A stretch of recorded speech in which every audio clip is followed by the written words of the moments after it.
Question 1 is a quadratic equation. Solve x squared plus 10x plus 21 is equal to 0. As soon as it says solve, I know I'm trying to find my x values, and indeed it does give me the hint there as well. Now, we're in a non-calculator paper, so it's very likely that I'll be able to factorise this quadratic, and indeed I can. I'm asking myself, firstly I notice I've got a coefficient of 1 on my x squared, so I know my double brackets will both begin with x. I'm going to chuck my equals 0 in as well.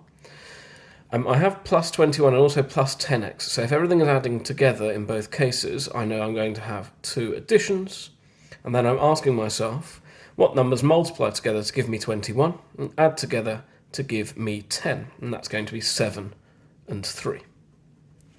So that's one way I could solve this, and that will let me solve either x plus 3 is equal to 0, so x must be equal to negative 3, or x plus 7 is equal to 0, so x must be equal to negative 7.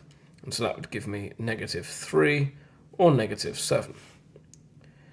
If I couldn't see how to factorise this, what I could do instead is I could write down AC, that's the coefficient of x squared multiplied by the coefficient of my constant term, which is 21 in this case, and b, which is 10.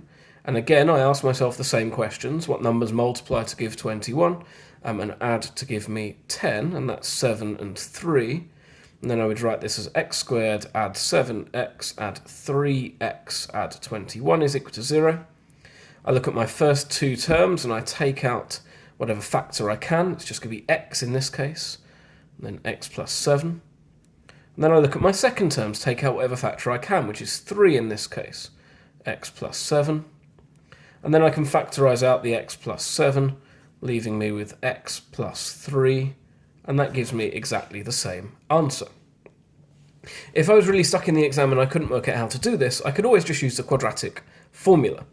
So I know that x is minus b plus or minus the square root of b squared subtract 4ac all over 2a.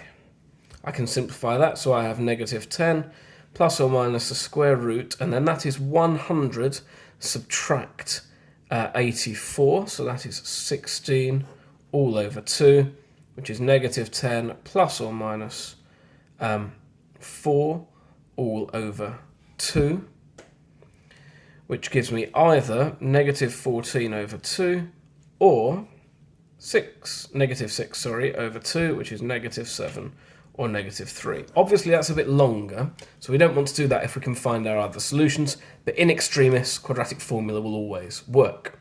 So I've got 3 ways there, also nice ways in the exam to check my answer is correct. I could also substitute these values into the original equation, make sure it equals 0.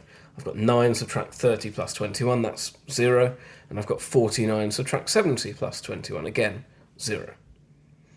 Second question, Justine and Kate are training for a race. At every training session, Justine runs X miles, Kate runs 3 miles more than Justine. Before I go any further, I'm just going to write X plus 3, right? Justine runs X, Kate runs 3 more. In 1 week, Justine and Kate both train every day. In the 7 days, they run 63 miles in total between them. How many miles do Justine and Kate each run per day? So what I'm being asked effectively is to find X, and then this value will be x, the amount Justine runs per day, and this value will be x plus 3, the amount Kate runs per day. I know that in 7 days they run 63 miles, so that is 63 is going to be equal to what Justine runs in 7 days, so that's 7 lots of x, 7 lots of the amount she runs in 1 day, plus whatever Kate runs in 7 days, which is 7 lots of x plus 3. I look to simplify. I have 63 is equal to 7x, and then add 7x add 21. I'm going to subtract 21 from both sides, giving me 42 is equal to, and then I have 14x, 7x plus 7x. I divide by 14. This may be a thing you already know. It's 3. If not, I could just think through non-calculator, so it's likely to be a sensible value. So I've got 42 over 14. I'm going to cancel by 2, therefore, which gives me 21 over 7, and we should recognise that as 3. So x is equal to 3. I need to be careful. That's not necessarily my final answer. How much Justine runs per day? That is going to be, therefore, 3 miles. And how much Kate runs per day? That is going to be 6 miles. And again, a common sense check I could do here. 7 lots of 3 is 21. 7 lots of 6 is 42. If I add them together, it does indeed give me 63 miles. And so on this first page at least, I'm confident.